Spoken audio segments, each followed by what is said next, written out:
Hello everyone, today we'll talk about how to fix or how to solve your SoundCloud. To know how to find a solution about SoundCloud, you should just go to settings. Here in this page, we click apps, default apps, app settings. Here in this page, you'll enter to the window of SoundCloud and you click here in this window.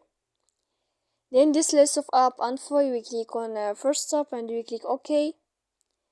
Then you will enter to the window of storage. After that, we click clear cache. Don't click clear data because that can cause you errors in your app.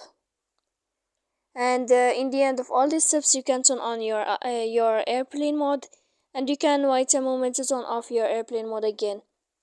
So please don't forget to support us by like and subscribe. See you next time in another video, and thank you for your attention and your watching.